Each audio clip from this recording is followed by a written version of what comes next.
What if everything we know about ancient history is just the tip of the iceberg? Think about that for a moment. We've all grown up learning about the pyramids, the great empires of Rome and Egypt, the legendary figures like Alexander the Great and Cleopatra. But what if these stories, the ones we consider the bedrock of human history, are merely fragments of a far grander, far more mysterious tapestry? Beneath the surface of our textbooks lie secrets so profound, so puzzling, that they challenge everything we think we understand about the past. This is the world of mysteries unbound, the lost chapters of ancient history, where the stories we've been told are only the beginning. Consider the pyramids of Giza. Even with all our modern technology, we still can't say with absolute certainty how they were built. The precision, the scale, the sheer audacity of their construction defies explanation. Or take the sudden disappearance of entire civilizations, like the Maya or the Indus Valley people, who left behind towering cities and intricate artifacts, but no clear reason for their downfall.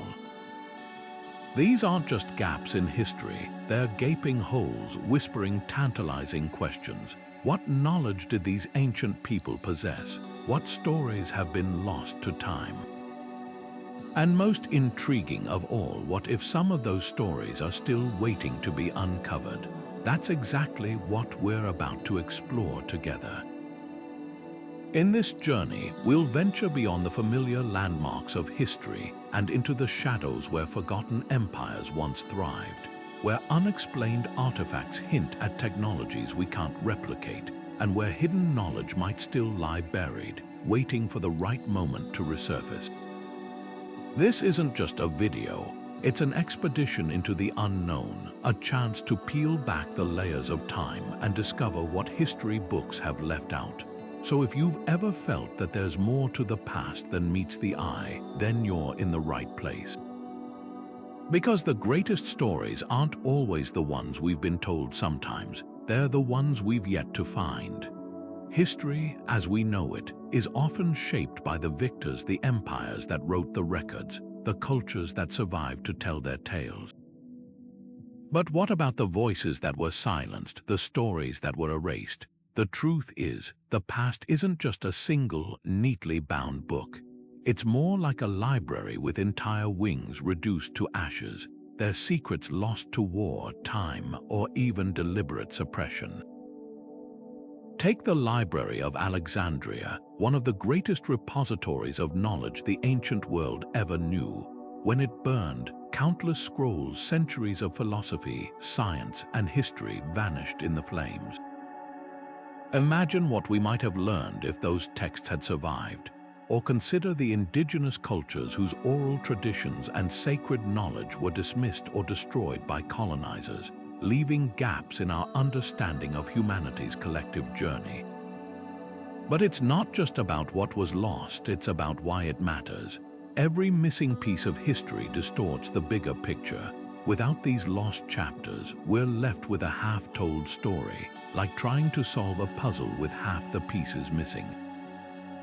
For example, mainstream narratives often portray ancient civilizations as isolated. But what if they were far more connected than we realize? Artifacts like the Roman-era coins found in Japan or the similarities between pyramid structures across continents hint at exchanges we're only beginning to uncover. And then there are the mysteries left behind by societies that vanished without explanation, like the builders of Göbekli Tepe, a temple complex so ancient it predates agriculture itself. Who were these people? What happened to them? Rediscovering these lost chapters isn't just about satisfying curiosity. It's about reclaiming the full scope of human ingenuity, resilience, and creativity. It challenges the assumptions we've taken for granted and opens doors to new ways of understanding our world. And that's exactly what we're about to do. Because the first mystery we're uncovering isn't just a footnote in history, It's a revelation that rewrites the story of an entire civilization. The legend of Atlantis has captivated imaginations for thousands of years, but where did this story truly begin? The first written account comes from the Greek philosopher Plato, who described a powerful island civilization that vanished beneath the waves in a single day and night. He placed this catastrophe around 9,000 years before his own time, suggesting Atlantis flourished in an era we'd consider prehistoric. But here's where it gets fascinating. Plato insisted this wasn't just a myth. He framed it as a real historical event passed down through generations. So was Atlantis a genuine place, or merely a cautionary tale about hubris and divine punishment? The debate has raged ever since. What makes Atlantis so compelling isn't just its dramatic disappearance, it's the descriptions of its advanced society. Plato wrote of sprawling cities with concentric rings of water and land, massive harbors, and a people who mastered engineering, navigation, and even energy systems we might not fully understand today. If such a civilization existed, what happened to their knowledge? Could fragments of their technology or culture have survived, influencing other ancient societies? Some researchers point to eerie similarities in flood myths across the world, from Mesopotamia to the Americas, as possible echoes of a shared catastrophic event. Others argue that geological evidence, like the discovery of sunken structures off the coasts of Spain or the Azores, might hold clues to Atlantis's true location. Yet not everyone believes Atlantis was a physical place. Some scholars suggest Plato's story was pure allegory, a symbolic warning about the dangers of imperial overreach, timeless themes that still resonate today. Others propose that Atlantis might have been inspired by real historical disasters, like the volcanic eruption that devastated the Minoan civilization on Thera, modern-day Santorini. The explosion around 1600 BC was so massive it reshaped the island and sent tsunamis across the Mediterranean, potentially fueling legends of a great kingdom swallowed by the sea. But why does Atlantis endure when so many other ancient myths fade? Perhaps because it taps into something deeper, our collective fascination with lost worlds and hidden knowledge. Every era reinvents Atlantis to reflect its own anxieties and aspirations, from Renaissance maps placing it in the Atlantic to modern theories linking it to ancient astronauts. The story persists because it's more than a mystery, it's a mirror. And as long as there are uncharted depths in our oceans and gaps in our history, the search for Atlantis will continue. Now consider this: if an entire civilization could vanish so completely, what else might be waiting beneath the waves or buried beneath the sands of time? Our next mystery takes us to a place even more enigmatic, where the ruins whisper of a people who mastered the stars, then disappeared without a trace. The Indus Valley civilization flourished over 4,000 years ago, yet its sudden disappearance remains one of history's most baffling enigmas. Stretching across what is now Pakistan and northwest India, this ancient society boasted cities like Mohenjo-Daro and Harappa, urban centers so meticulously planned they rivaled the grandeur of Mesopotamia and Egypt. Wide, grid-patterned streets, advanced drainage systems, even standardized brick sizes, every detail reveals a people who mastered engineering and governance on a scale unmatched for centuries. But here's the mystery: by around 1900 BC, their bustling cities fell silent. The writing system, still undeciphered, left no answers. The trade networks spanning from Persia to Mesopotamia crumbled. And unlike other civilizations that left behind tales of conquest or collapse, the Indus people vanished with barely a whisper. What could have brought down such an advanced society? One compelling theory points to climate change.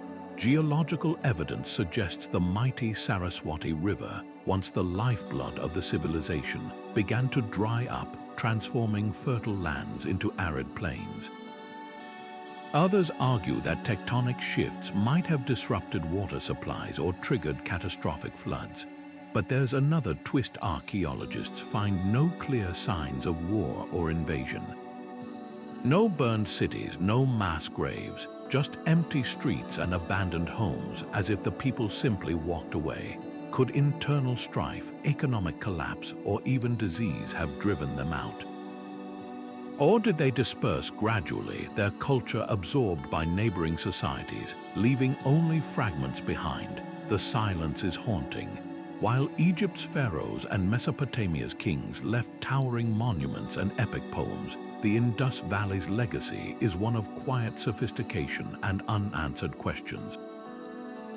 Their undeciphered script, etched into seals and tablets, might hold the key, but until those symbols yield their secrets, we're left piecing together clues from pottery, tools, and the bones of their cities.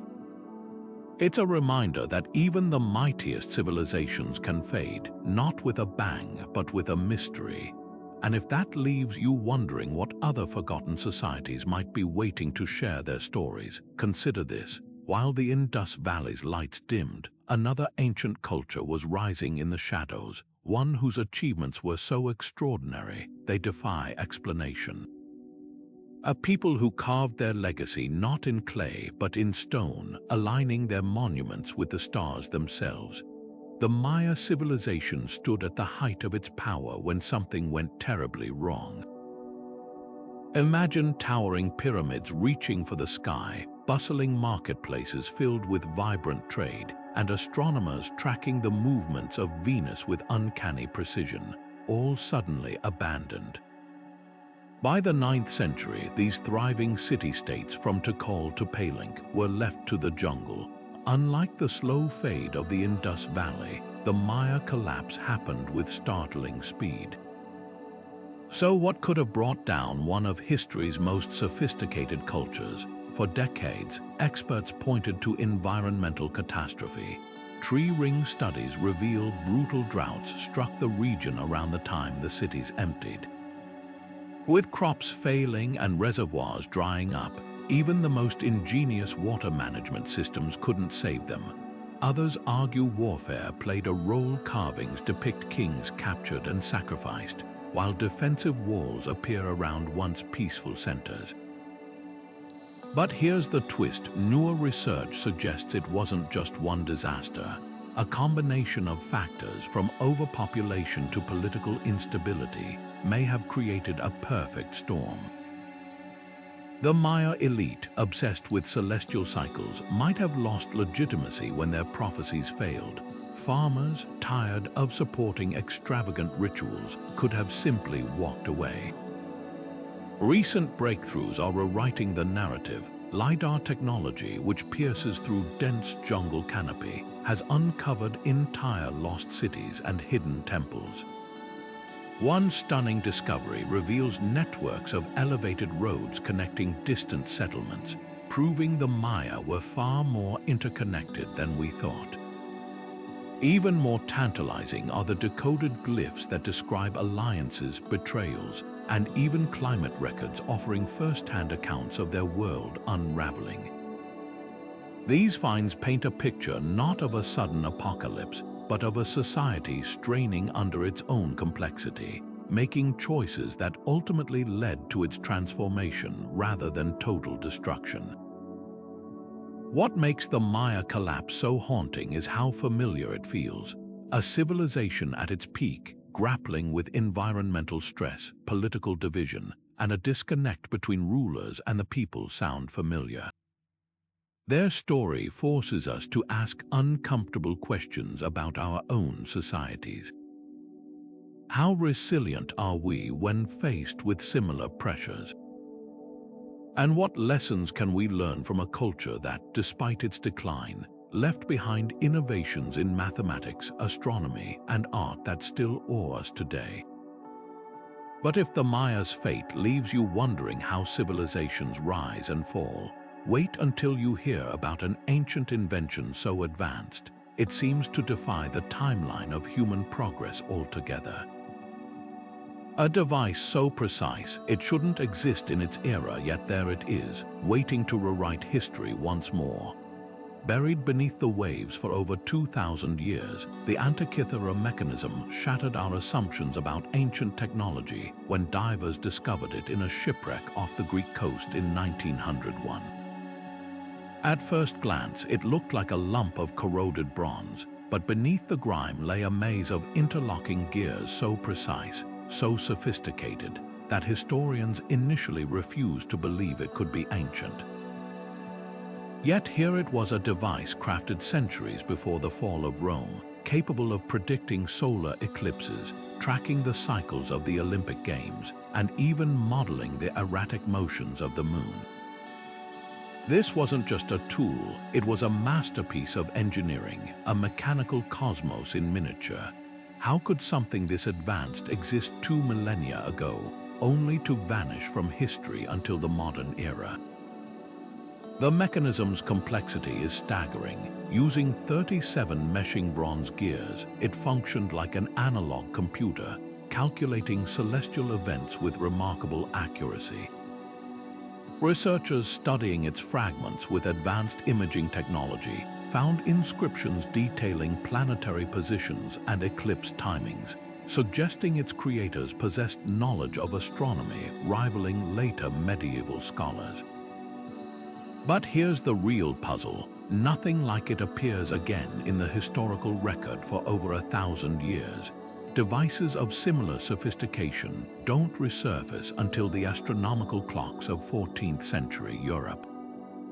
So where did this technology come from, and why did it disappear? Some speculate it was the work of a brilliant but forgotten school of Greek engineers, perhaps inspired by earlier Babylonian or Egyptian astronomers. Others wonder if it was a one-of-a-kind prototype, lost when the ship carrying it sank, taking its secrets to the seabed. The Antikythera mechanism forces us to reconsider the narrative of technological progress. We often imagine history as a straight line from primitive to advanced, but what if it's more like a spiral, with knowledge lost and rediscovered across generations? Ancient texts hint at other marvels that didn't survive the automated theater of Heron of Alexandria, Archimedes' legendary heat ray, even early steam engines. Were these mere curiosities or glimpses of a parallel path of innovation that history forgot? The mechanism's existence suggests that ancient civilizations might have been far more inventive than we give them credit for, their achievements erased by war, disaster, or the slow erosion of time. What's equally fascinating is how the device reflects its era's worldview. The Greeks saw the universe as a harmonious, clockwork system, a perspective the mechanism literally embodies. Turning its hand crank would have set the gears in motion, displaying the heavens dance just as philosophers like Aristotle envisioned it. This wasn't just science, it was philosophy made metal, a testament to humanity's timeless desire to find order in the cosmos. Yet for all its brilliance, the mechanism also reminds us how fragile knowledge can be. One shipwreck, one library burned, and entire chapters of innovation vanish. So what other inventions might have slipped through the cracks of history? Could there have been other devices like the Antikythera mechanism, now lying undiscovered in ruins or seabeds? It's a tantalizing thought, one that leads us to another artifact even more perplexing. Because while the mechanism challenges our timeline of technology, there's a relic in South America that defies the very laws of physics, crafted with such precision that modern engineers still can't fully explain it. Deep in the vaults of the National Museum of Iraq sits an object that shouldn't exist, a humble clay jar, barely 6 inches tall, with a copper cylinder inside and an iron rod protruding from its asphalt seal. Discovered in 1936 near Baghdad, this unassuming artifact has sparked one of archaeology's most heated debates. Could this be the Baghdad battery, proof that ancient civilizations harnessed electricity 2,000 years before Volta invented the modern battery? The idea seems fantastical, but when scientists reconstructed the jar's design, filling it with vinegar or grape juice as an electrolyte, the setup produced a measurable current, enough to power a small light bulb or even electroplate metal. Suddenly, the lines between myth and history blur. Were the ancients toying with forces we'd consider modern? Skeptics argue the jar's true purpose was far more mundane. Some suggest it held sacred scrolls, with the iron and copper acting as protective casings rather than conductive elements. Others point out that no wires or devices have ever been found alongside these jars, leaving no clear evidence of how electricity might have been used. But here's where it gets intriguing. Ancient texts from the region describe medical treatments involving electric fish, and the Parthians, who ruled Baghdad around the time the jar was made, were known for their intricate gold-plated artifacts. Could electroplating, a technique requiring precise electrical currents, explain these shimmering objects? The implications are staggering. If the Baghdad battery was indeed a power source, it rewrites the timeline of human ingenuity. Imagine temples lit by flickering currents, or healers using controlled shocks to treat pain. Technologies lost to time, only to be reinvented millennia later. This isn't just about one jar, it's about how knowledge flows and fractures across centuries. The great library of Alexandria's destruction erased countless scientific texts, while medieval alchemists deliberately encoded their discoveries in cryptic symbols to protect them from suppression. How many other breakthroughs vanished in the gaps between empires and eras? Yet even if the Baghdad battery's purpose remains contested, it forces us to reconsider what ancient societies were capable of. The precision of their craftsmanship, their understanding of materials, their relentless curiosity. These weren't primitive people groping in the dark. They were innovators experimenting with the natural world in ways we're only beginning to decode. And if they could stumble upon electricity, what other scientific principles might they have grasped? The answer might lie in the very stones of their monuments, where blocks weighing hundreds of tons fit together with seams so tight not even a razor blade can slip between them. Standing before the Great Pyramid of Giza, even the most seasoned engineers are left speechless.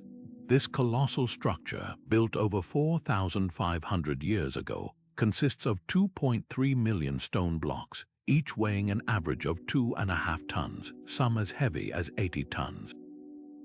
The precision is mind-boggling. The pyramid's base is leveled to within just 2 centimeters, its sides aligned almost perfectly with the cardinal directions. To this day, we still debate how a Bronze Age society achieved such accuracy without modern tools, cranes, or even the wheel. The conventional explanation involves ramps, copper chisels, and sheer manpower. But try telling that to the stonemasons who have attempted to replicate even small sections of the pyramid's construction. The math simply doesn't add up. Then there's Sacsayhuaman, the Incan fortress perched above Cusco, Peru. Its massive limestone walls are assembled from irregularly shaped boulders, some weighing over 100 tons, fitted together so tightly that not even a sheet of paper can slide between them. No mortar, no gaps, just seamless perfection. The stones curve and interlock like pieces of a three-dimensional puzzle, surviving earthquakes that flattened later Spanish colonial buildings. How did the Inca, without iron tools or written language, carve and transport these monoliths across mountainous terrain? Local legends speak of a mysterious plant that softened stone, allowing workers to mold it like clay. While no such plant has been found, the idea isn't as far-fetched as it sounds. Modern experiments show certain acidic compounds can indeed dissolve limestone, suggesting ancient builders might have used forgotten chemical knowledge to shape their megaliths. Theories about these engineering marvels range from the plausible to the extraordinary. Some researchers propose advanced vibration or sound-based tools, citing ancient texts that describe devices capable of levitating or cutting stone with harmonic resonance. Others point to the precision of the pyramid's astronomical alignments, suggesting a lost science blending architecture with celestial navigation. Then, of course, there are the more controversial ideas: extraterrestrial intervention, time-traveling builders, or even remnants of a hyper-advanced pre-flood civilization. While mainstream archaeology dismisses these notions, the persistence of such theories reveals something deeper: our collective awe at achievements that defy straightforward explanation. But perhaps the most intriguing question isn't how these structures were built, but why. For the Egyptians, pyramids weren't just tombs, they were cosmic gateways designed to align with Orion's belt and facilitate the pharaoh's journey to the stars. The Inca viewed Sacsayhuaman as a ceremonial puma, its zigzag walls symbolizing the predator's teeth, a sacred fusion of military might and spiritual symbolism. These weren't just feats of engineering, they were acts of devotion encoded with celestial knowledge and cultural identity. That spiritual dimension might hold the key to their endurance. Modern construction prioritizes efficiency and cost, but ancient builders worked on generational timelines, their projects infused with a sense of divine purpose we can scarcely imagine today. So why can't we replicate these wonders? Part of the answer lies in the disconnect between ancient and modern mindsets. We've mastered steel and silicon, but have we lost something deeper? The patience, the holistic understanding of materials and geometry, the sacred connection to the land and sky. Or is the truth even simpler, that these structures stand as monuments not to alien visitors, but to human ingenuity at its peak, proof that our ancestors were far more capable than we often assume? Yet for all the physical evidence these megastructures provide, they're only half the story. Hidden in the shadows of history are texts, fragments of manuscripts, cryptic inscriptions, and oral traditions that hint at wisdom even more extraordinary.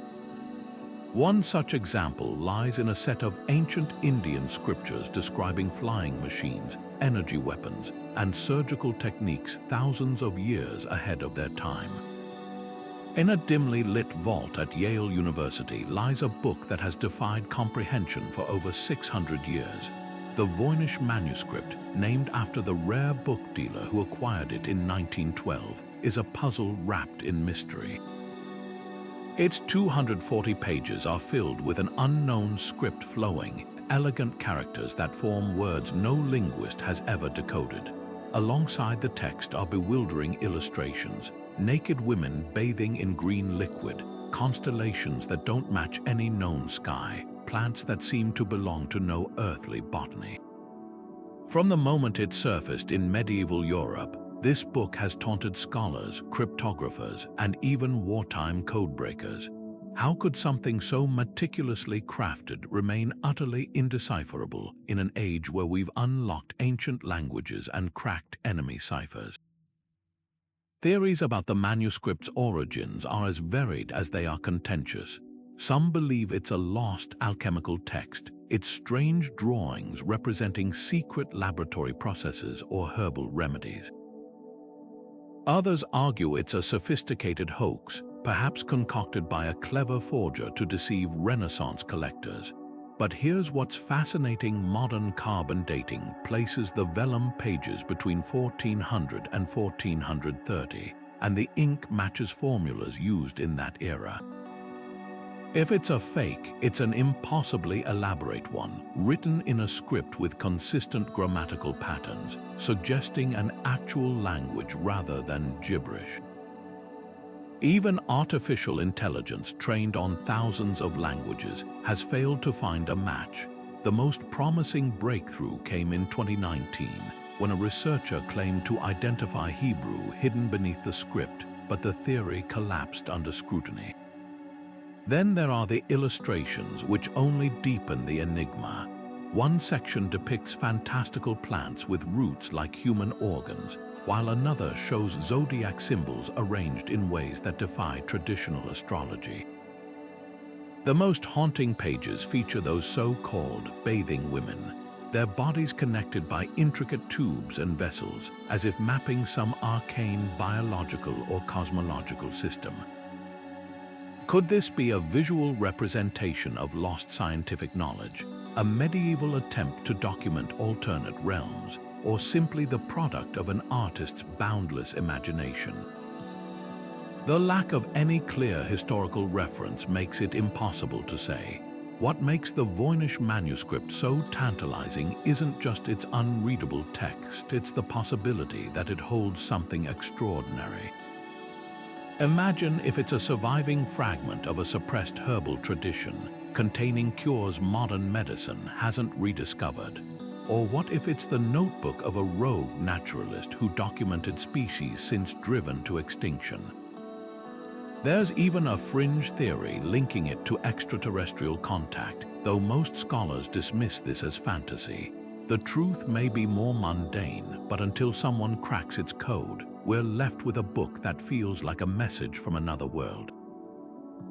And if that leaves you wondering how many other forgotten texts might be waiting to share their secrets, consider this: the Voynich Manuscript isn't alone. Across the globe, from the cryptic glyphs of Easter Island to the undeciphered Vinca symbols of ancient Europe, writing systems resist modern understanding. But none are quite like the next mystery we're about to explore, a set of artifacts so precise, so advanced, they seem to defy the very timeline of human innovation. On the remote shores of Easter Island, amid the silent gaze of the towering Moai statues, lies another mystery just as profound: the Rongorongo script.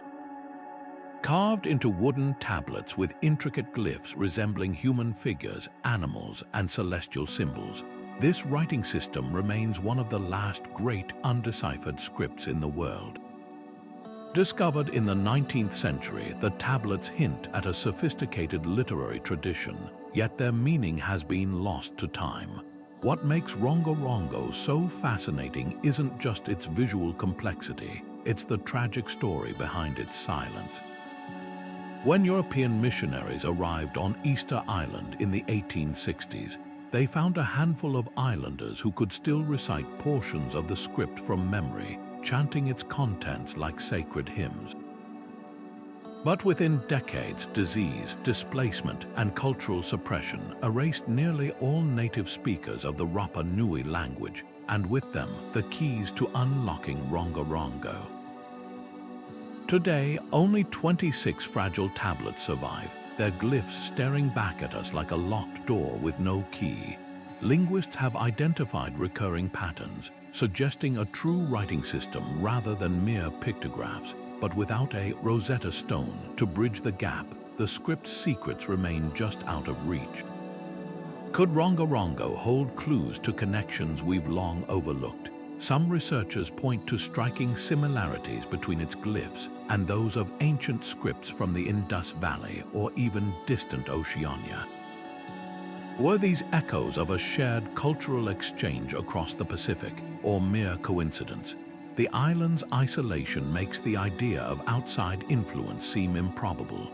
Yet oral traditions speak of legendary voyages to distant lands, hinting that the Rapa Nui people might have been part of a far wider network than we once believed. The loss of Rongorongo's meaning is a stark reminder of how fragile knowledge truly is. Every untranslated glyph represents stories, histories, perhaps even scientific observations that could reshape our understanding of the Pacific.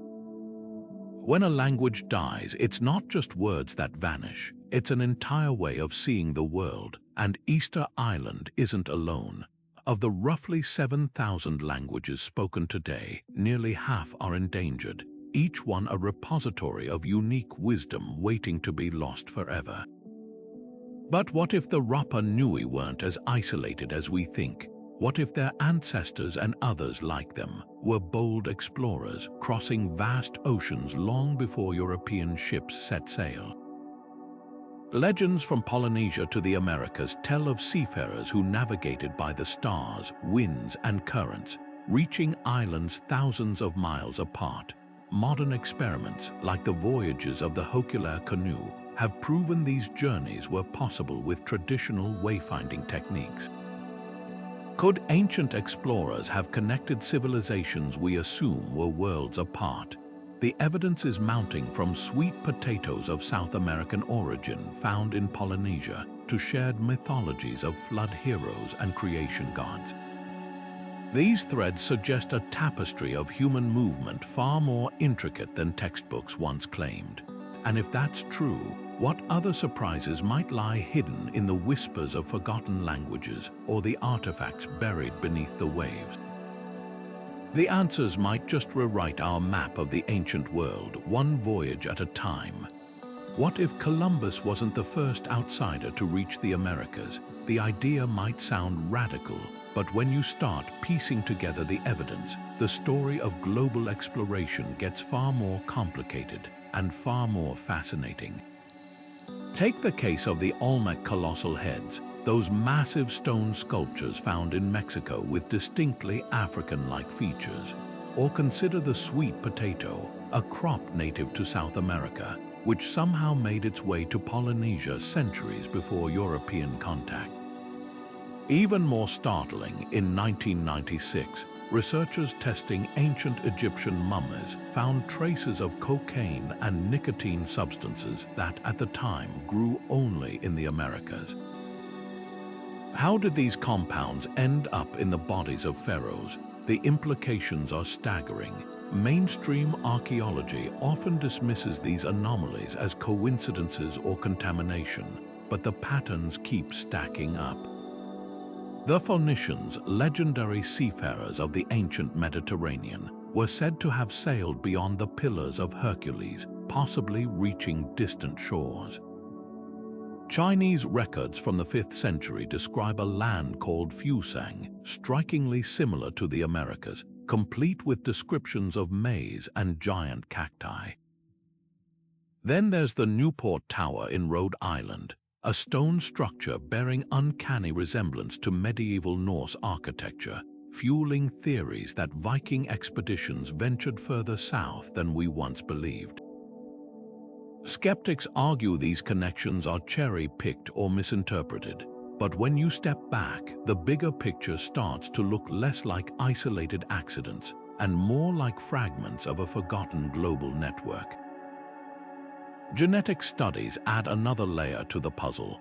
In 2015, researchers discovered indigenous Australian DNA in the genomes of Amazonian tribes, suggesting ancient Pacific voyages we've barely begun to map.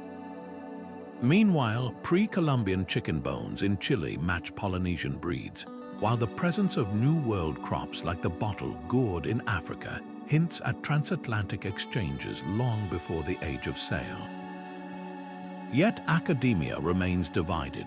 Critics point to the lack of definitive shipwrecks or settlement evidence, arguing that extraordinary claims require extraordinary proof. And they're not wrong, but isn't it equally possible that we just haven't found the smoking gun yet?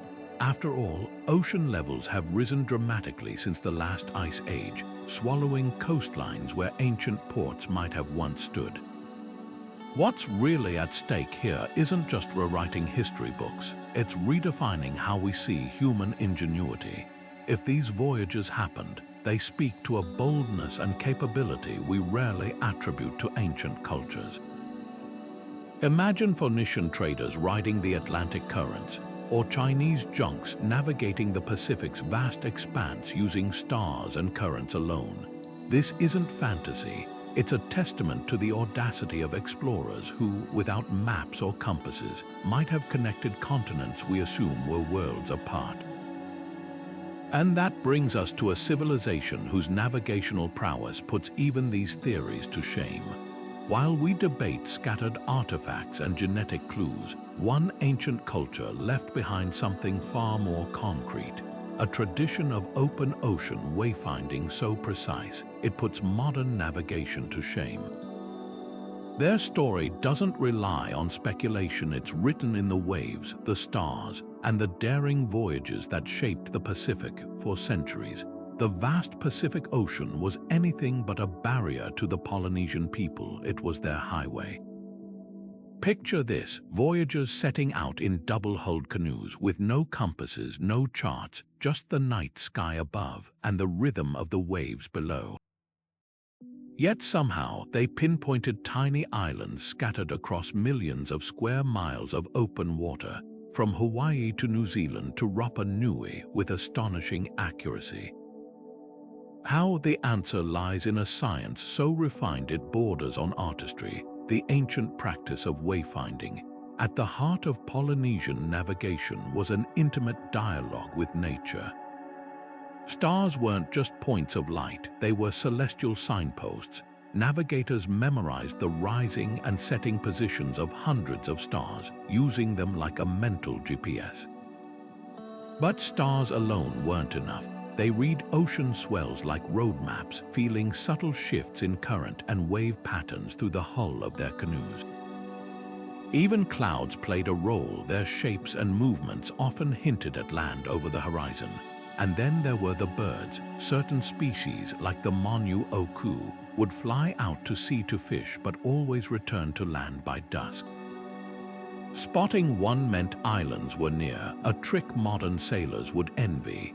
What's truly remarkable is how this knowledge survived. Without written records, Polynesians preserved their techniques through chants, stories, and hands-on training across generations.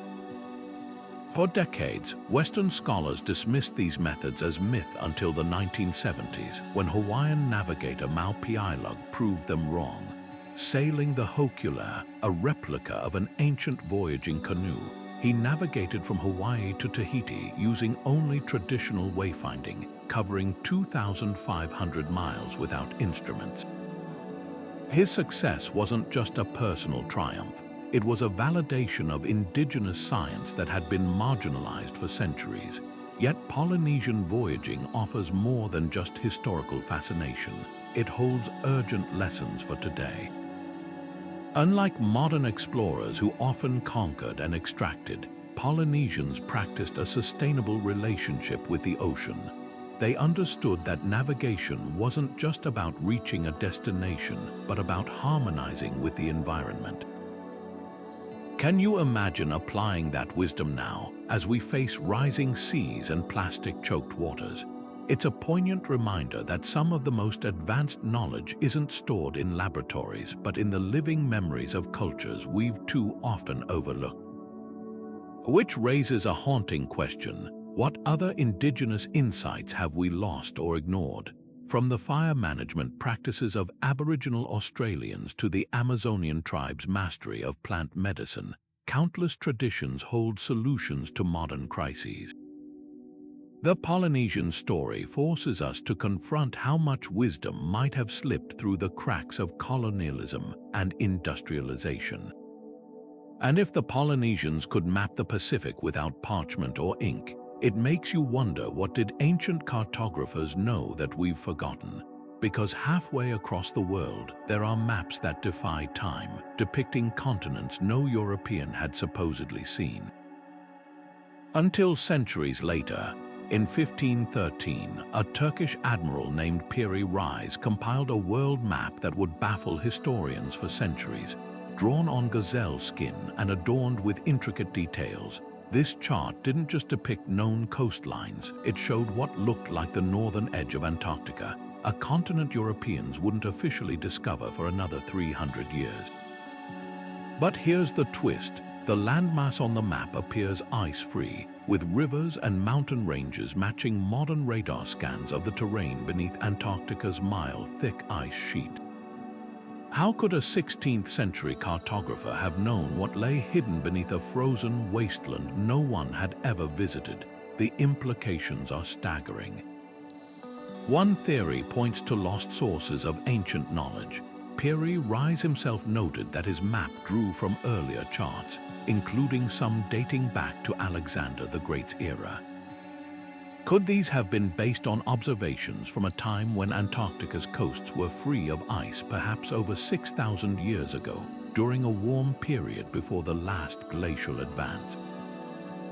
Skeptics argue the map might depict South America's distorted coastline, but the contours align suspiciously well with subglacial topography, only confirmed by satellite imaging in the 20th century. Even more puzzling are the map's precise longitudinal measurements, a feat Europeans hadn't mastered until the invention of accurate chronometers centuries later. Then there's the question of who could have gathered this data. Mainstream history claims Antarctica's ice cap formed millions of years ago, long before humans could map it. But what if an advanced seafaring culture, one lost to time, once explored these shores? Legends from multiple cultures speak of great floods and vanished civilizations, from Plato's Atlantis to the Tamil stories of Kumari Kandam. Could these myths preserve fragmented memories of a pre-Ice Age world? Alternatively, some researchers propose that the map's accuracy is coincidental, a lucky guess by a skilled cartographer extrapolating from known geography. Yet the odds of such a precise guess seem astronomically low.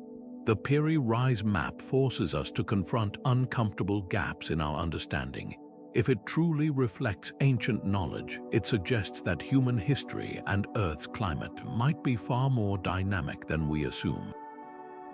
Recent discoveries of fossilized rainforests beneath Antarctic ice confirm the continent was once lush and temperate. Could there have been a window, however brief, when early explorers witnessed its last ice-free moments? Or does the map hint at something even more extraordinary? A forgotten epoch when civilization rose, fell, and left only cryptic traces in the artifacts that survived. This isn't just about one mysterious map, it's about how we reconstruct the past. Every anomaly like the Piri Reis chart chips away at the neat timeline we've constructed, reminding us that history is a puzzle with half the pieces missing. And if cartographic enigmas challenge our assumptions, wait until you hear how ancient myths might hold startling scientific truths. From global flood stories aligning with glacial melt cycles to dragon legends echoing dinosaur fossils, the line between folklore and fact is thinner than we think. From the biblical tale of Noah's Ark to the Mesopotamian epic of Gilgamesh, flood myths echo across nearly every ancient culture, each describing catastrophic deluges that wiped the earth clean. The similarities are too striking to dismiss as mere coincidence. The Aztecs spoke of a world destroyed by water, while Aboriginal Australians preserved stories of ancestral heroes surviving rising tides. Even distant cultures like the Chinese and the Maya shared nearly identical narratives, divine warnings, chosen survivors, and a fresh start for humanity. But could these stories be more than myth? Could they be fragmented memories of real geological disasters that reshaped human history? The evidence is compelling.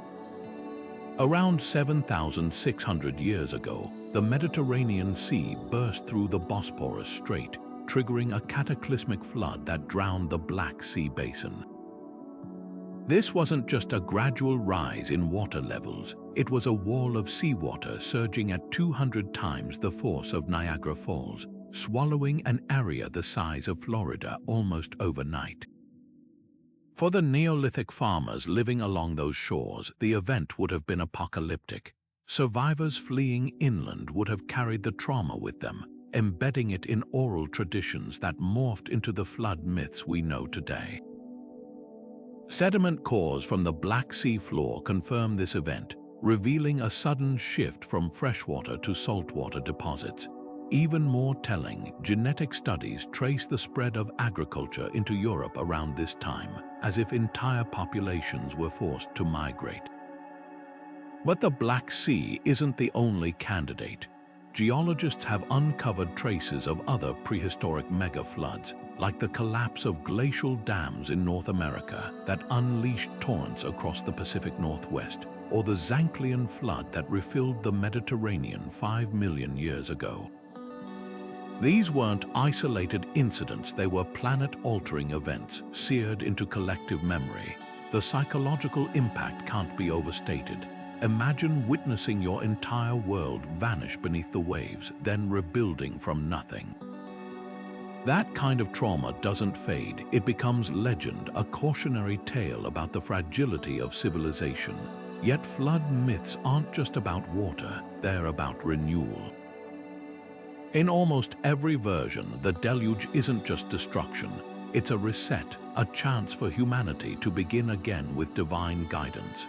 Noah receives the Rainbow Covenant, Gilgamesh learns the secret of immortality, and the Maya's surviving couple repopulates the earth.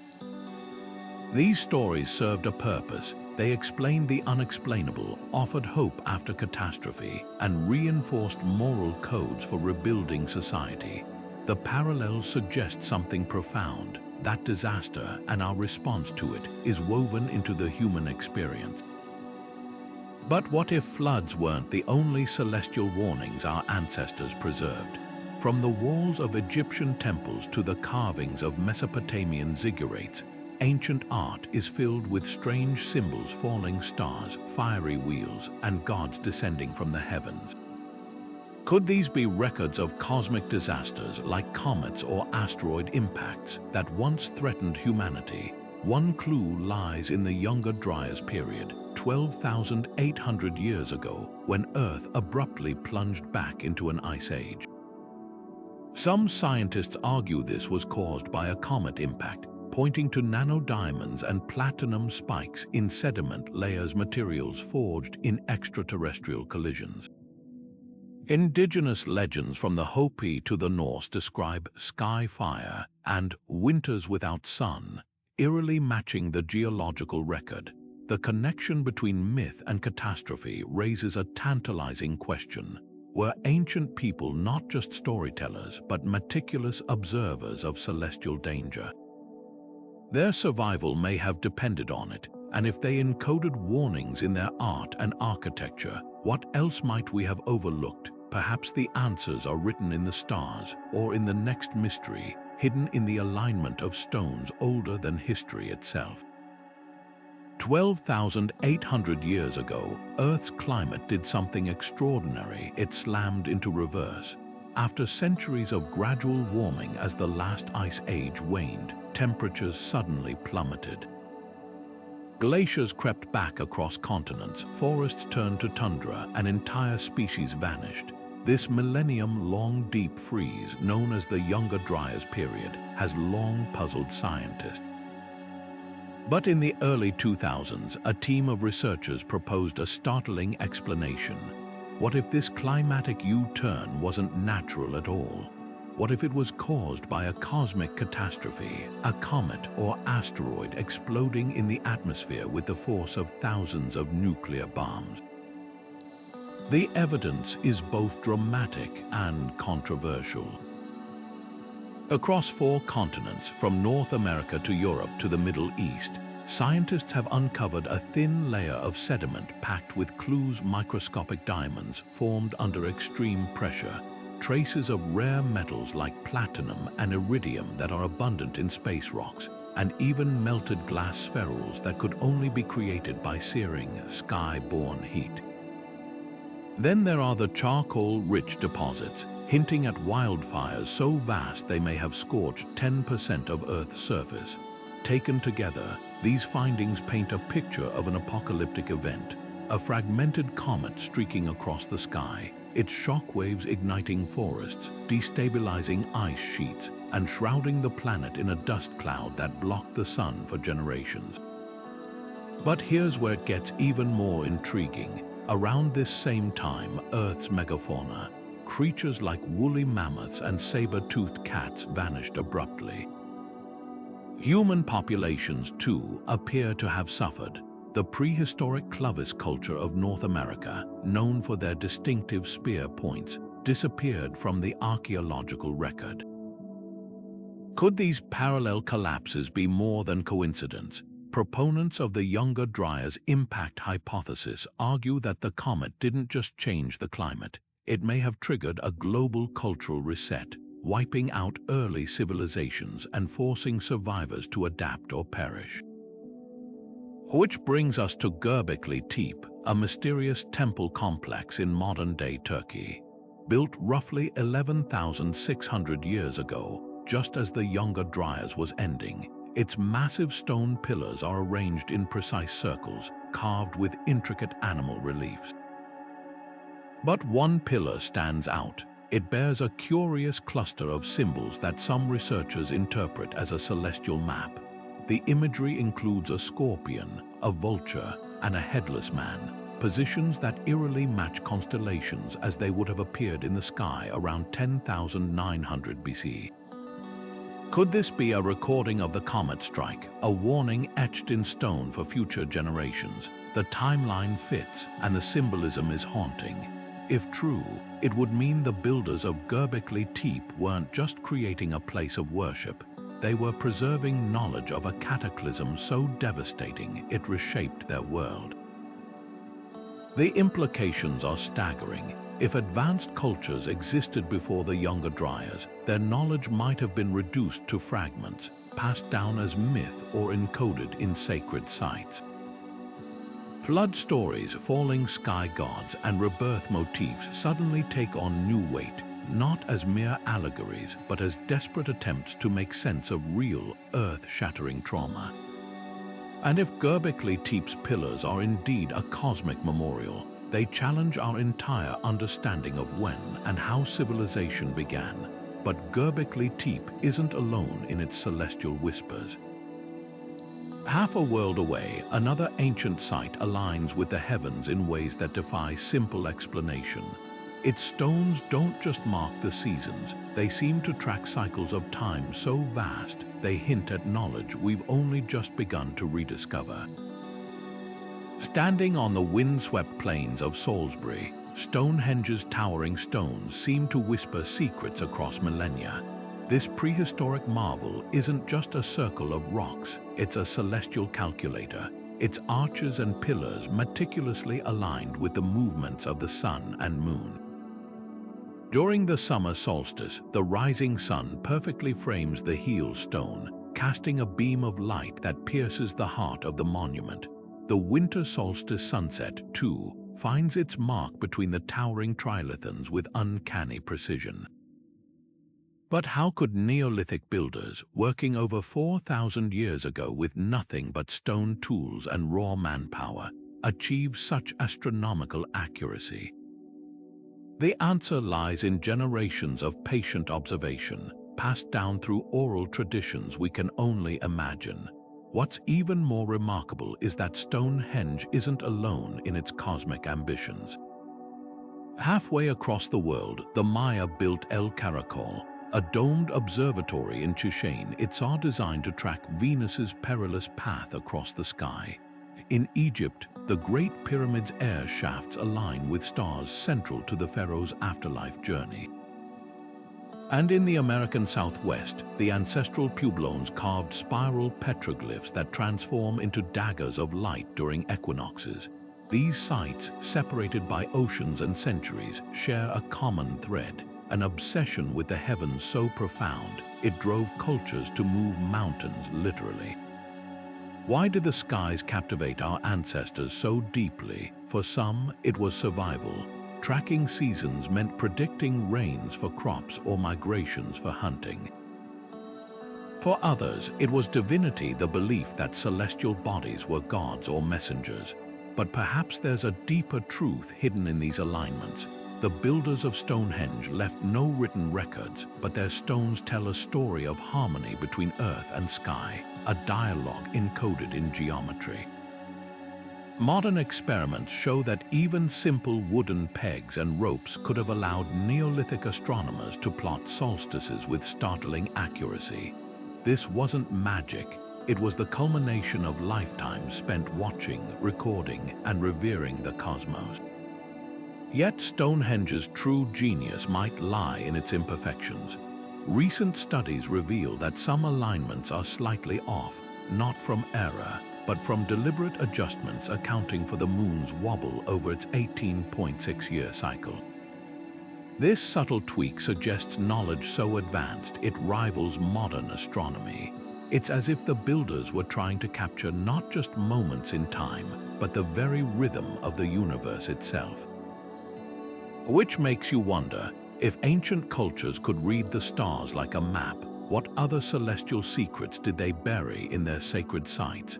Because when we peel back the layers of these monuments, we're not just uncovering lost engineering, we're deciphering a language of the divine, written in sunlight and shadow.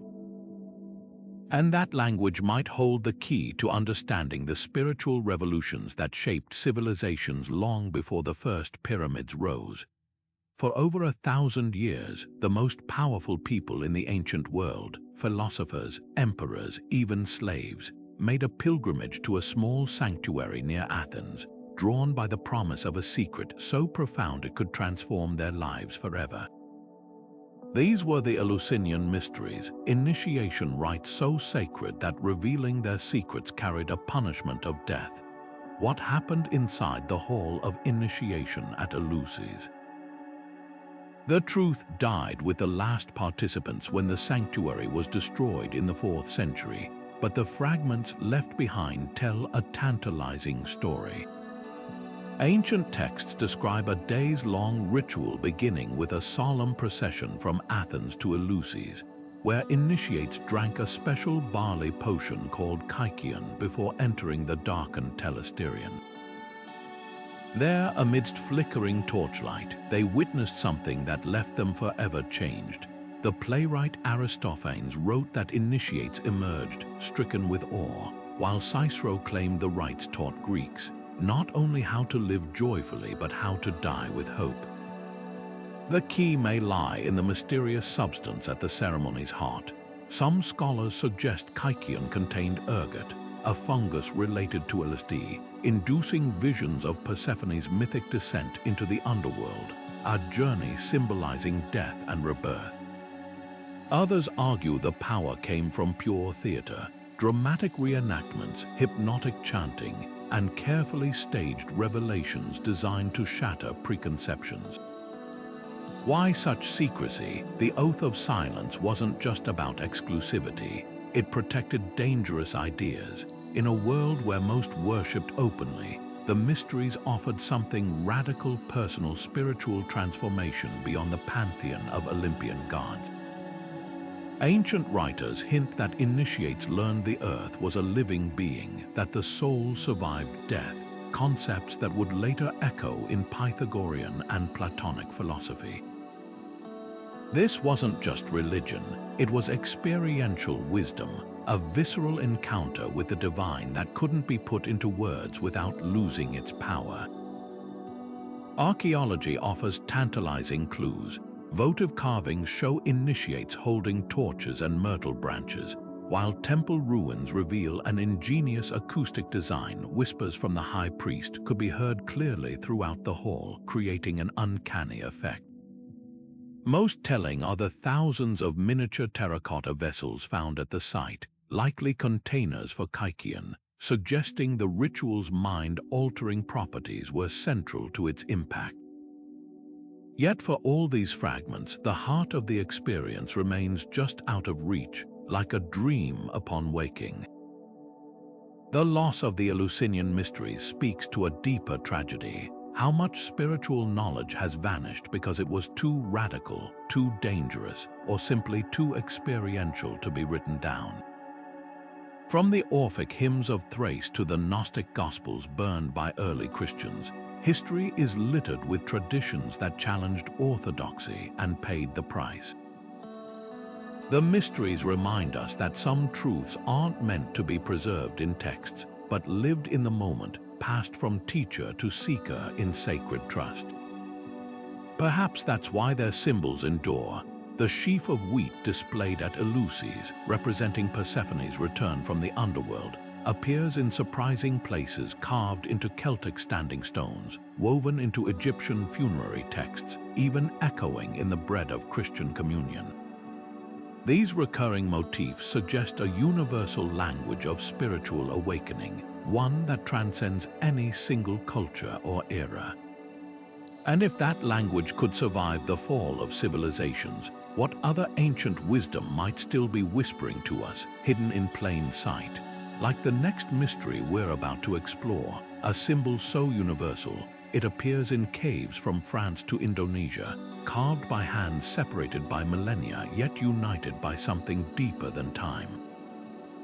From the winding labyrinths of ancient Crete to the petroglyphs of the American Southwest, one symbol appears again and again: the spiral. Carved into Neolithic stones, painted on cave walls, woven into sacred art across continents, this simple yet profound shape seems to whisper a secret shared by cultures separated by oceans and millennia. Is it mere coincidence that the same motif appears in Celtic standing stones, Aboriginal rock art, and the tattoos of Polynesian navigators? Or does this recurring spiral point to something deeper in the human experience, a universal language etched into our collective unconscious? The spiral's meaning shifts across cultures, yet certain themes persist. For the Maori of New Zealand, the Koru spiral represents the unfurling fern frond, a symbol of growth, renewal, and the cyclical nature of life. In ancient Europe, triple spirals like those at Newgrange, Ireland, may have mapped the movement of the sun, moon, and stars across sacred calendars. Even the Hindu mandala, with its concentric circles leading inward, echoes this primal shape as a path to enlightenment. What's striking isn't just the symbol's prevalence, but how often it's tied to creation myths. The Hopi speak of a spiral ladder their ancestors climbed to emerge into this world, while Dogon cosmology in Mali describes the universe born from a spiraling vortex. Could these parallels suggest forgotten connections between distant civilizations? Some researchers point to the spiral's presence at Göbekli Tepe, a site predating agriculture, as evidence of a shared symbolic tradition stretching back to the Ice Age. Others argue it's simply the most intuitive way humans depict cyclical forces, from whirlpools to galaxy arms, making it a natural archetype.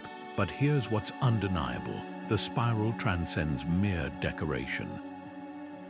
It's a meditation on time itself, the journey inward to self-discovery, the outward expansion of the cosmos, the eternal return of seasons and souls. Look closely, and you'll find spirals hiding in plain sight, in the curl of a nautilus shell, the pattern of seeds in a sunflower, even the double helix of our DNA. Perhaps that's why this symbol feels so eerily familiar. It's not just something we see, it's something we are. The next time you notice a spiral, whether in ancient art or a fallen leaf, pause and ask yourself, what cycles are turning in your own life? What patterns have you inherited without realizing?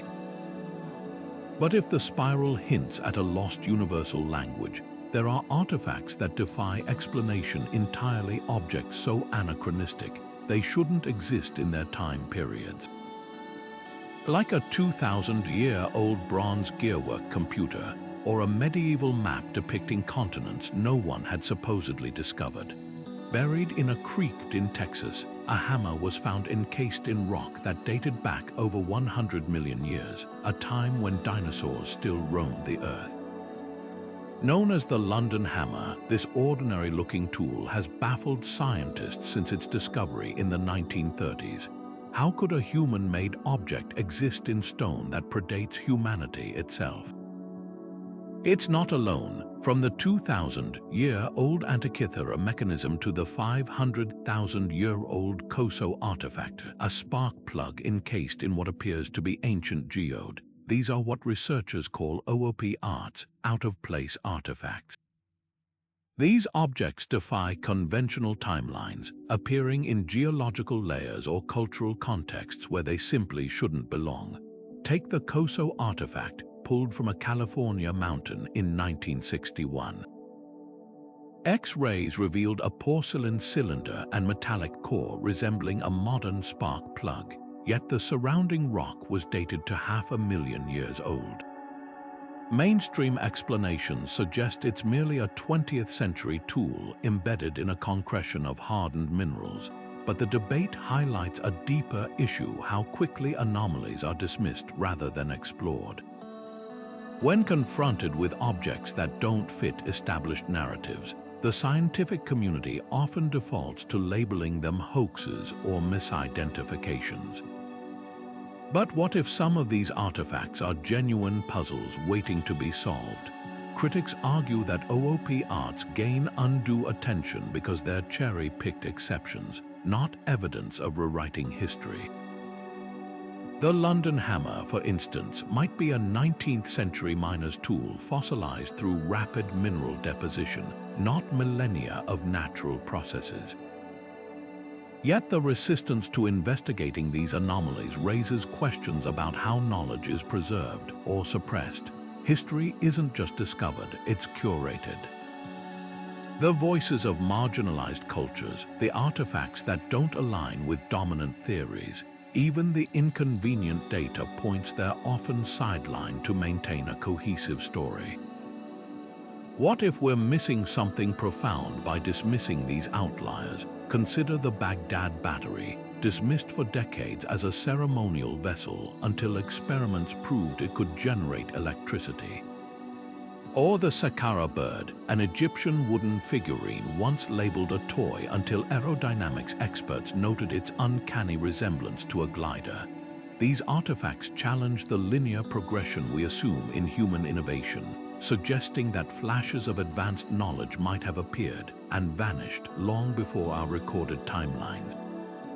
Which brings us to a civilization whose medical expertise was so advanced, it rivals modern practices.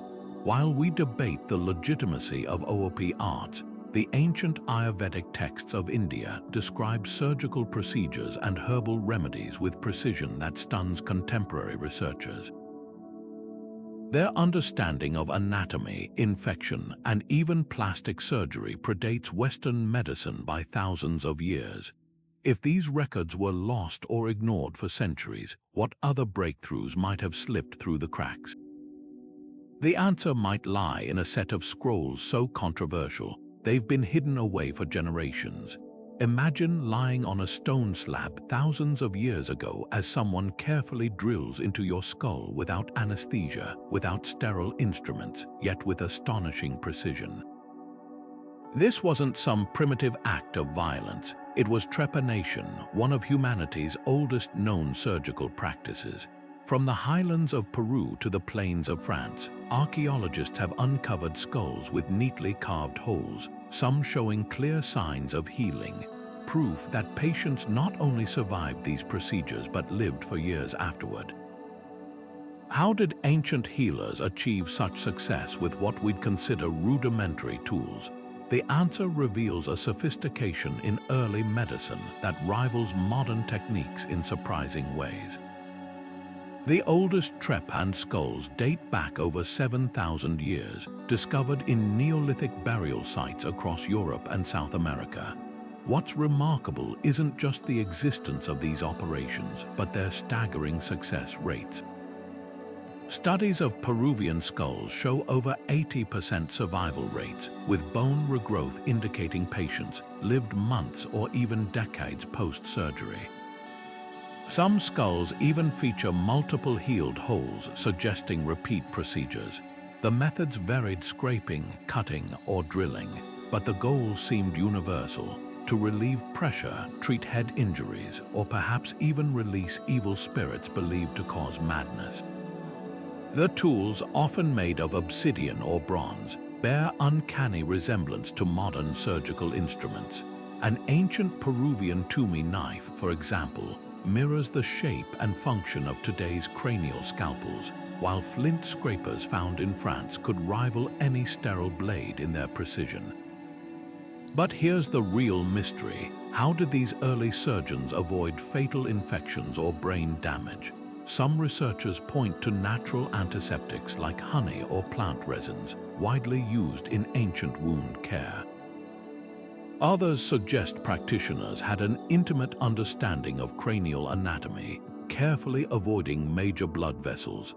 Ethnographic accounts from 20th century tribes still practicing trepanation describe techniques passed down through generations, knowledge that might have been commonplace millennia ago.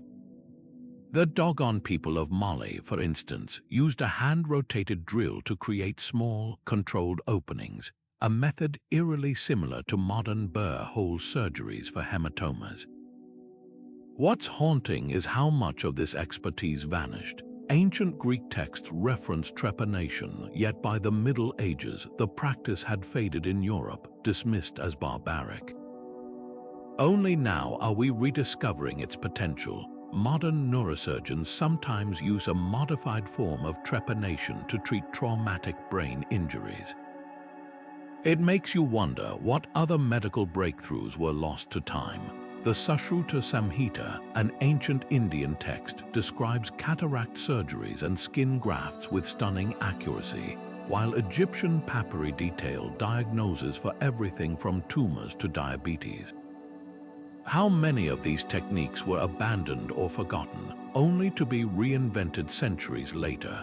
Perhaps the most profound lesson lies not in the tools or techniques, but in the mindset of these ancient healers. They viewed the body and spirit as intertwined, treating illness holistically, a perspective modern medicine is only beginning to reclaim. And if they could sustain such advanced practices with limited resources, it begs the question, what else did they know about maintaining health? Which leads us to another revelation, how ancient diets, from the nutrient-dense chia of the Aztecs to the fermented foods of the Silk Road, might hold keys to longevity we're just starting to understand. Long before protein shakes and vitamin supplements, ancient civilizations thrived on powerhouse foods we've only recently rediscovered. Take chia seeds, tiny but mighty, which fueled Aztec warriors on grueling marches. Just a handful could sustain them for days. Or amaranth, a grain so sacred the Spanish conquistadors banned its cultivation, fearing its connection to indigenous rituals. Even quinoa, now a trendy superfood, was nearly erased from history when colonizers replaced it with European wheat. These weren't just staples, they were nutritional marvels packed with complete proteins, omega-3s, and minerals that modern science is only beginning to fully appreciate. What's fascinating isn't just the nutritional value of these foods, but why they vanished. Colonial powers didn't just conquer land, they rewrote diets, replacing native crops with familiar ones to assert control. Amaranth, for instance, was outlawed because it played a central role in Aztec ceremonies, where it was shaped into figurines and consumed in rituals. The Spanish burned fields and punished growers, forcing communities to abandon a crop that had sustained them for millennia. Similarly, quinoa was dismissed as peasant food and pushed to the margins, surviving only in remote Andean villages where traditions held strong. It's a stark reminder that food isn't just sustenance, it's culture, resistance, and identity rolled into every seed. Fast forward to today, and the irony is palpable. The same foods once suppressed are now celebrated as health miracles. Chia sales skyrocket as athletes seek endurance boosts, while quinoa's protein profile makes it a darling of vegan diets. Scientists even study amaranth for its potential to combat modern malnutrition, marveling at its ability to grow in harsh conditions where other crops fail. But here's the deeper lesson: these rediscoveries aren't accidents. They're a testament to the resilience of indigenous knowledge, preserved through generations despite systemic erasure. When we reach for ancient grains today, we're not just chasing trends, we're reclaiming fragments of wisdom nearly lost to history. Yet the story doesn't end at the dinner plate.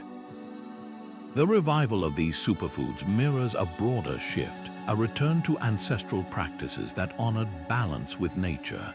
The Aztecs didn't just grow chia, they cultivated it in harmony with complex irrigation systems that prevented soil depletion.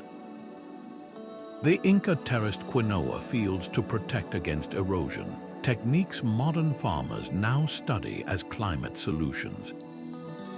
It's a pattern that begs the question, if we've overlooked such profound food wisdom, what other environmental insights might still be buried in the past? Because beyond the forgotten crops lies an even bigger secret: how entire civilizations thrived for centuries without stripping the land bare. While modern cities grapple with pollution and overcrowding, ancient civilizations built urban centers that thrived in harmony with nature. Take Mohenjo-Daro, the jewel of the Indus Valley, where streets were laid out in precise grids with covered drains that carried waste away from homes, a sanitation system unmatched until the Roman era. Or Cahokia, the sprawling metropolis near present-day St. Louis, where planners reserved vast communal plazas and aligned structures with celestial events, all while maintaining fertile farmland to sustain tens of thousands. These weren't just functional cities, they were blueprints for sustainability, designed with an understanding of balance that our concrete jungles have long forgotten. What's striking isn't just their ingenuity, but their restraint. The people of Mohenjo-Daro built with standardized, kiln-fired bricks, but avoided the resource-guzzling monuments of Egypt or Mesopotamia. Cahokia's leaders, though powerful, left no evidence of hoarding wealth or overexploiting the land. Instead, they invested in communal spaces and food storage, insulating their society against drought and famine. Compare that to today's megacities, where unchecked expansion devours farmland and fossil fuels choke the air. The contrast begs a painful question: how did we lose this wisdom? Part of the answer lies in disruption. Colonialism, industrialization, and the rise of profit-driven economies erased indigenous knowledge, replacing cyclical practices with linear extraction. But there's another twist: climate change, the very crisis exposing these ancient lessons. Rising temperatures are melting glaciers to reveal Inca sacrificial artifacts, while droughts are uncovering lost villages and even dinosaur tracks. At the same time, coastal erosion and wildfires threaten to erase irreplaceable sites before we can learn from them. It's a cruel irony.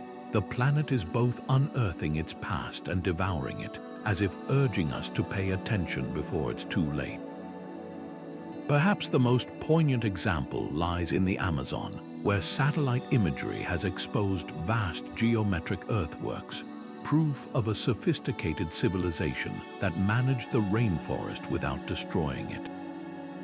These garden cities cultivated fertile soil and nurtured biodiversity, a far cry from today's slash-and-burn deforestation.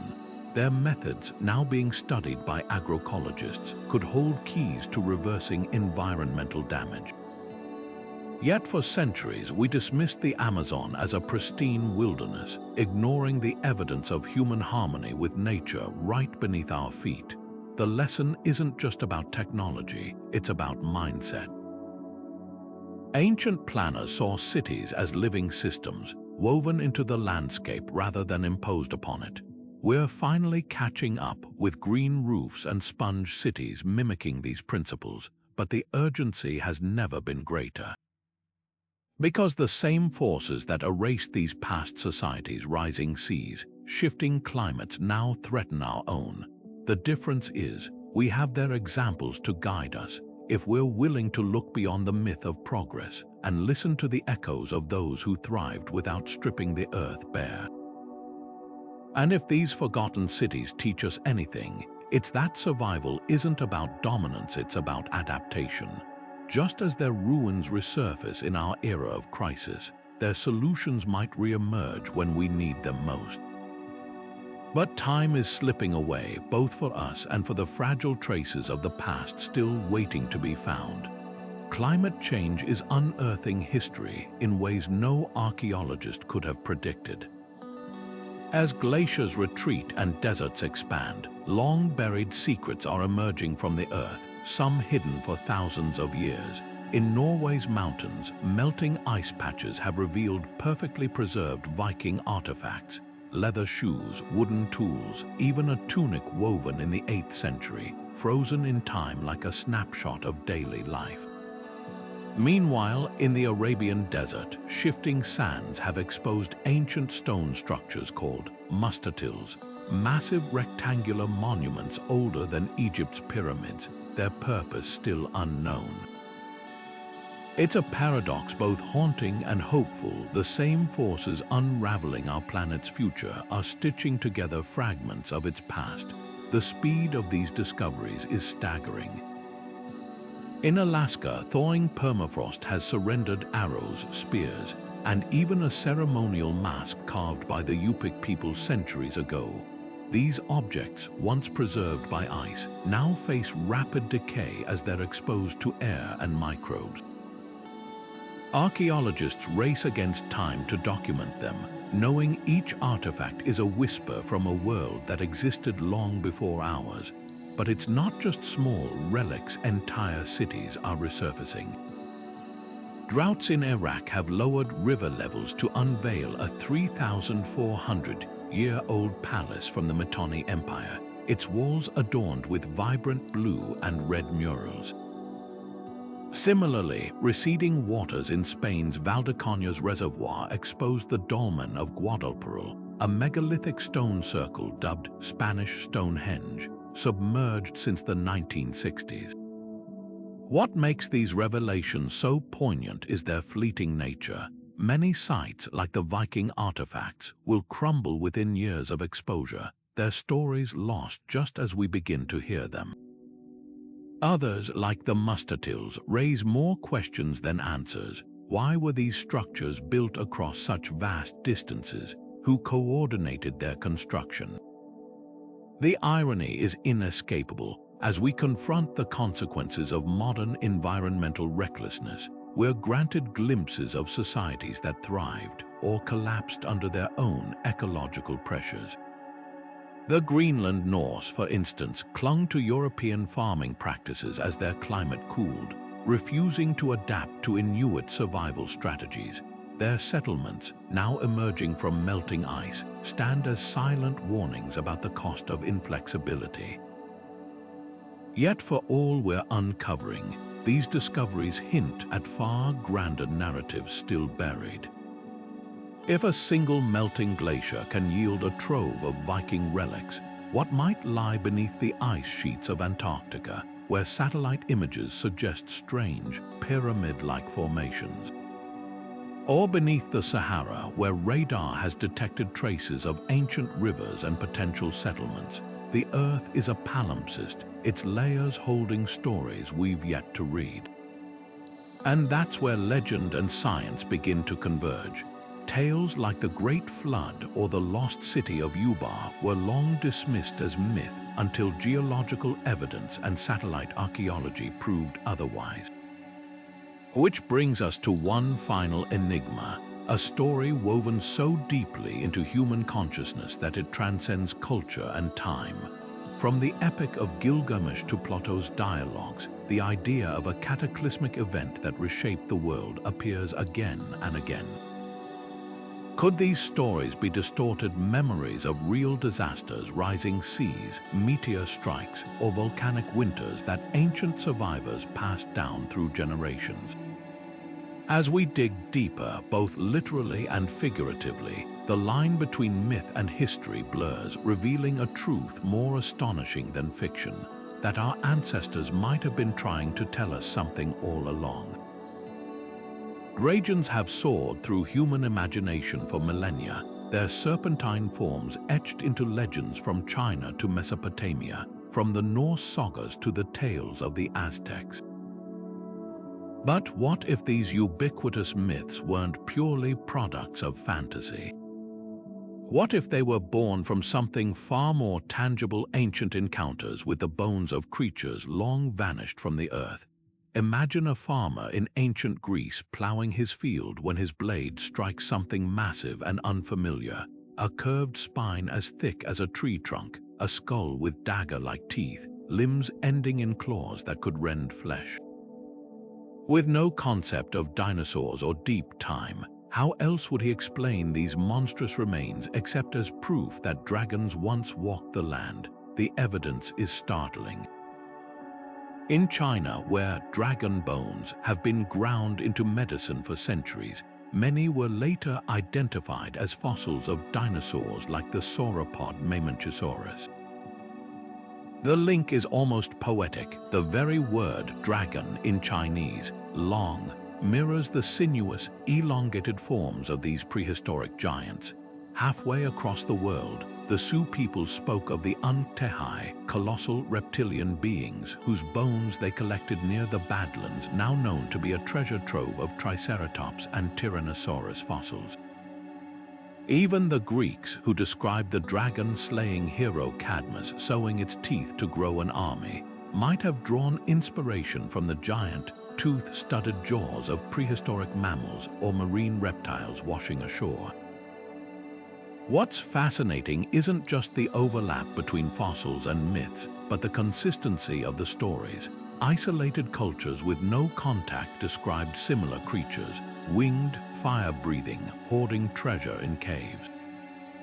Could this be coincidence, or does it hint at a shared human instinct to explain the unexplainable? Paleontologist Adrian Mayer pioneered the idea that fossil beds acted as dragon nurseries, sparking tales that spread and evolved. After all, a Protoceratops skull with its parrot-like beak and bony frill bears an uncanny resemblance to a griffin, a hybrid beast from Persian lore. The Cyclops myth, likely inspired by dwarf elephant skulls found in Mediterranean caves, their single nasal cavity mistaken for a massive eye socket. Yet the connection runs deeper than mere anatomy.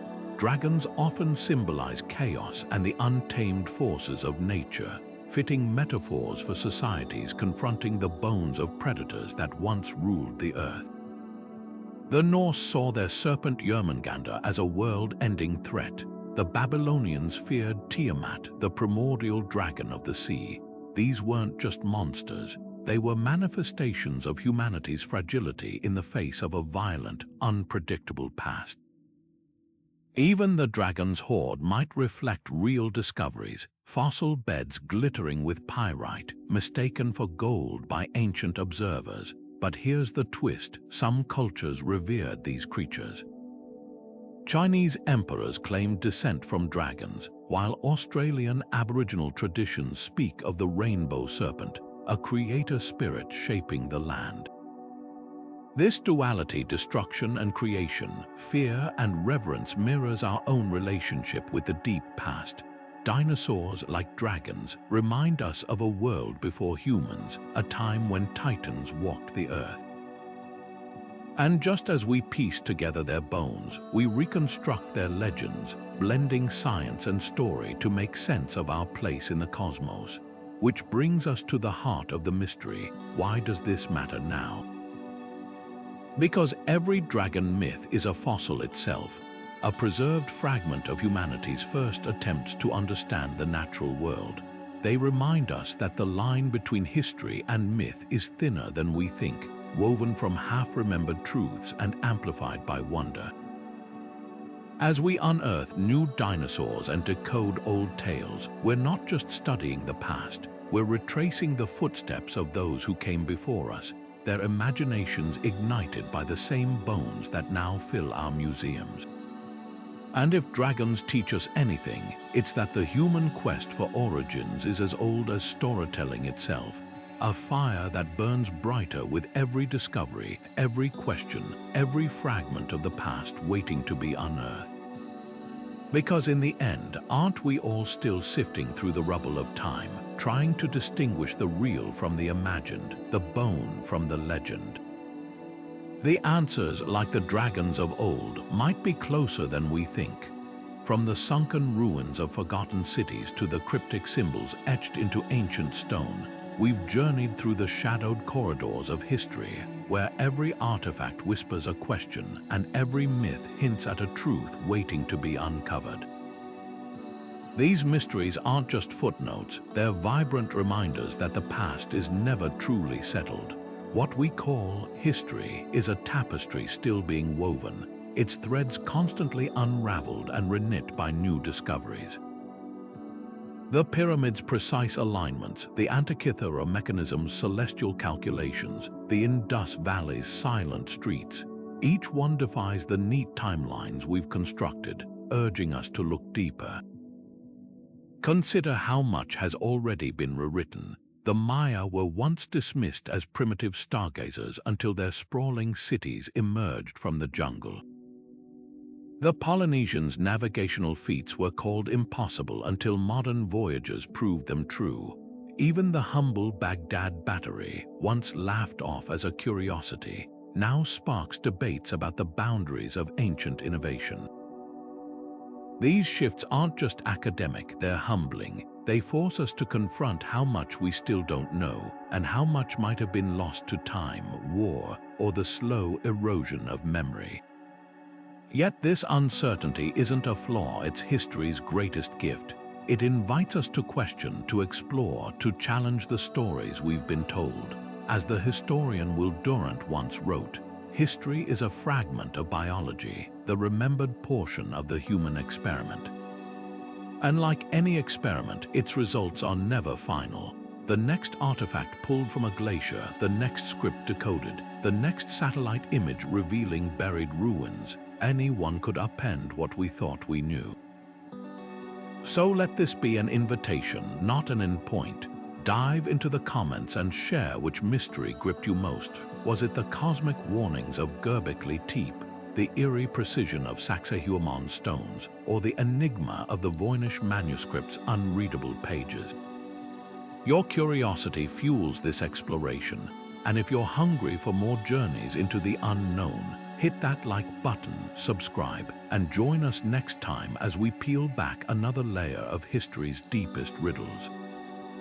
Because the greatest discoveries aren't just buried in the earth, they're waiting in the questions we dare